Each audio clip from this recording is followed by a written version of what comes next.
کے S express کے موزی ناظرین السلام علیکم ناظرین، آج ہی دعا زہرا نے اپنا ایک انٹرویو دیا جس میں انہوں نے بولا کہ میں اپنے سسرال میں بہت خوش ہوں۔ یہ کراچی کی دعا زہرا کے الفاظ ہیں۔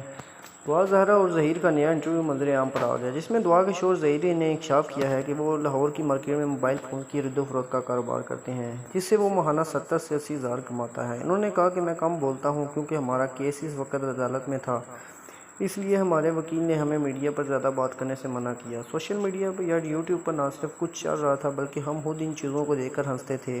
اس کے علاوہ جب دعا سے ان کی عمر کے بارے میں پوچھا گیا تو انہوں نے کہا کہ میری عمر صرف 17 سال ہے، اور جو عمر میرے والدین کہہ رہے ہیں کاغذات میں ہے وہ عمر بھی والدین نے خود کم لکھی ہے، کیونکہ میں لڑکی ہوں اور لڑکیوں کی شادی کا مسئلہ ہے۔ اس کے علاوہ مجھے بتایا گیا کہ مجھے کچھ انجیکشن یا کچھ دوائیاں دی گئی ہیں، لیکن یہ سب غلط تھا، آپ جا کر جج کو ہمارے حق میں بتائیں، لیکن میں نے منع کیا تو وہ چلا گیا۔ اور اب میں اپنے والدین سے کہنا چاہوں گا کہ آپ دل کھول کر مجھے اور ظہیر کو دل سے قبول کریں۔